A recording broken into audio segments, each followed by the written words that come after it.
Good morning to everybody. Once again, today I want to talk about a poem, and that poem is Blow, Blow Thou Winter Wind. Okay, তো এই blow blow দাও winter wind এই কবিতাটা William শেক্সপিয়রের একটা অনবদ্য কবিতা। মানুষের মাঝে যে আমাদের যে ফ্রেন্ডশিপ আছে অ্যান্ড মাল্টিটিউড রিলেশনশিপ আছে, তো এই পার্টিকুলারলি এখানে ফ্রেন্ডশিপের যে ক্যারেক্টারিস্টিক্স বা বৈশিষ্ট্য, সেই বৈশিষ্ট্যগুলি তিনি উন্মোচন করার চেষ্টা করেছেন এখানে। এটা চমৎকার কম্পারেটিভ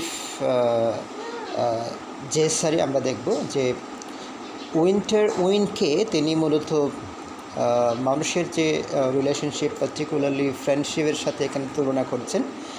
তো in a very comparative way actually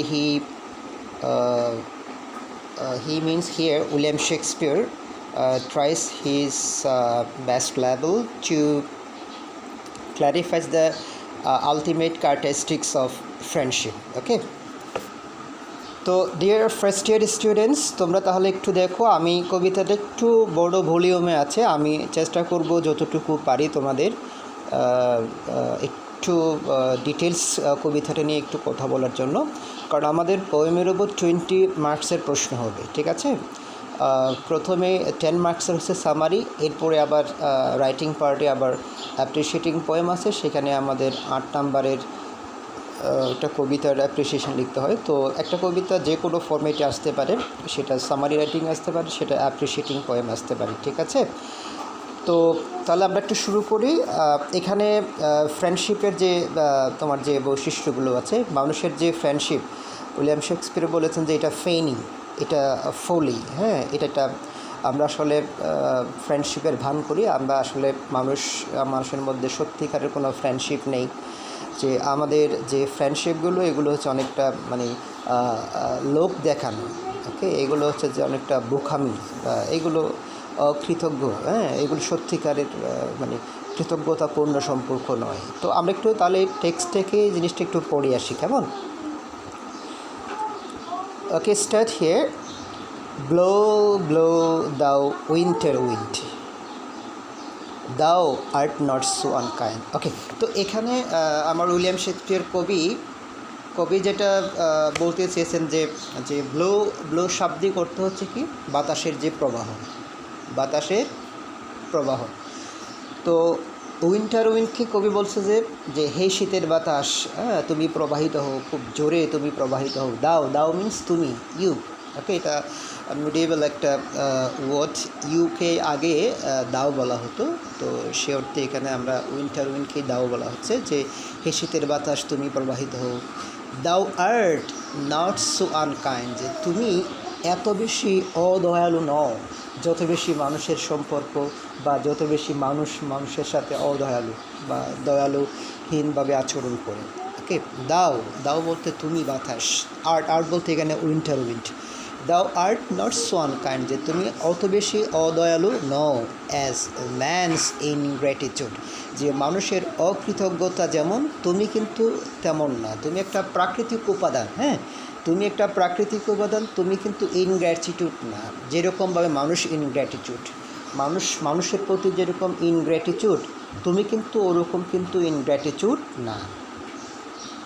দাই টুথ, যে তোমার দাঁত, দায় বলতে তোমার, টুথ বলতে এখানে দাঁত। তো এগুলো হচ্ছে কি পার্সনিফিকেশন, কেমন? এগুলো কেবল উপমা বলে যে আসলে বাতাসের তো কোনো দাঁত নেই। হ্যাঁ, বাতাসের দাঁত বলতে এখানে উইন্টার বাতাসের দাঁত বলতে মানে এখানে ঝাপটা বোঝাচ্ছে, যে তোমার শীতের বাতাসের ঝাপটা। হ্যাঁ, বাতাসের যে প্রবাহ, খুব মানে একটা হার্ট কাঁপানো শীতের সময় যে শীতের বাতাসের যে প্রবাহ, সেটা ইজ নট সো কিন।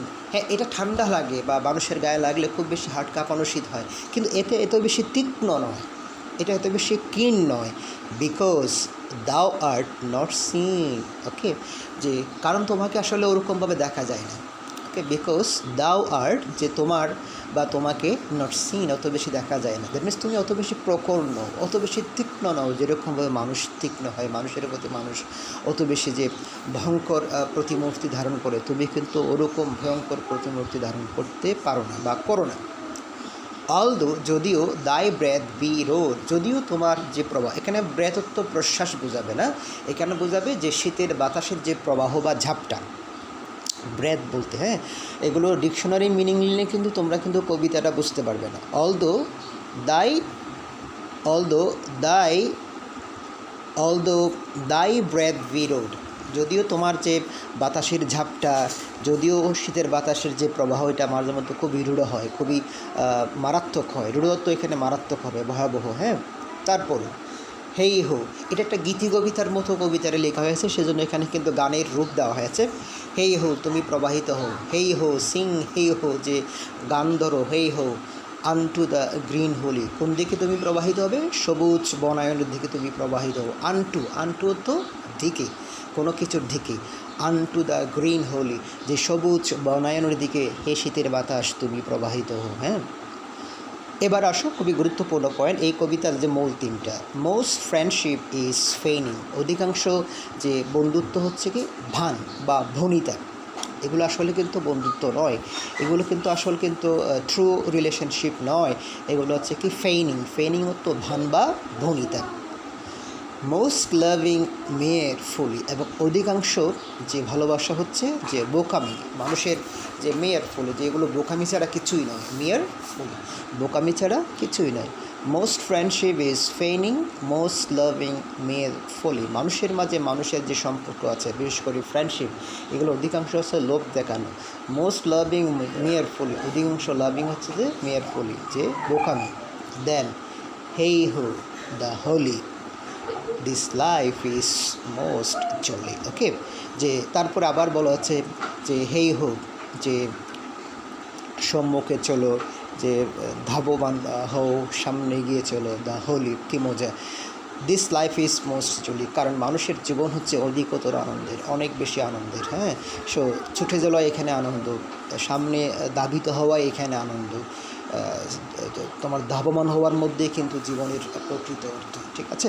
তো প্রাকৃতিক উপাদান বা প্রাকৃতিক শক্তিগুলো আসলে যেমনটা ট্রু, যেমনটা নিষ্কলুষ, যেমনটা অকৃতজ্ঞ নয়, যেমনটা খুব বেশি তীক্ষ্ণ নয়, যেমনটা খুব বেশি মারাত্মক নয়, তার উল্টো হচ্ছে মানুষের সমাজের যে সম্পর্কগুলো, মানুষের সমাজের মধ্যে যে মানুষের প্রতি যে আচার আচরণ করে, মানুষের সাথে যে সম্পর্ক বিনির্মাণ করতে গিয়ে যে আচরণগুলো করে, সেরকমটা নয় প্রাকৃতিক উপাদানগুলোর আচরণ।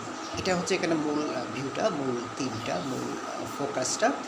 তো ডিয়ার ফার্স্ট ইয়ার স্টুডেন্টস, আমি তোমাদের জন্য আজকে মূলত এই যে এটার প্রথম প্যারাটা নিয়ে একটু আলোচনা করলাম।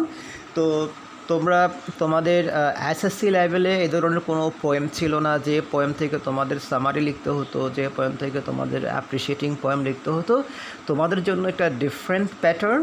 তো এই ডিফারেন্ট প্যাটার্নের জন্য আমি ডিটেলস কবিতাটা একটু ভাগ ভাগ করেই মূলত দেখব। আজকে এই যে প্রথম প্যারা থেকে আমি থিমটা তোমাদেরকে একটু বললাম।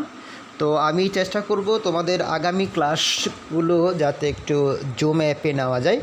তো তোমরা রুটিনটা ফলো করবে, সেই জুম অ্যাপ থেকে আমরা বাদবাকি ক্লাসটা পরবর্তী ক্লাসগুলো ইনশাল্লাহ কন্টিনিউ করবে, ঠিক আছে। এখানে তোমরা যদি কিছু না বুঝে থাকো, যে ওয়ার্ডগুলো বুঝবে না, যে পয়েন্ট বা যে লাইনগুলো তোমরা বুঝবে না, তোমরা ভিডিওর নিচে কমেন্ট বক্স থাকবে, সেই কমেন্ট বক্সে তোমরা কমেন্ট করবে, সেখানে আমি কিন্তু রেসপন্স করব। যার যে ওয়ার্ডগুলো, যার যেখানে প্রবলেমগুলো, সেখানে আমি একটু অ্যাড্রেস করে তোমাদেরকে একটু রেসপন্স করে প্রবলেমগুলো তোমাদেরকে সলভ করে দিই, ঠিক আছে। তো আজকে তাহলে এখানে রাখবো। ওকে, ধন্যবাদ সবাইকে।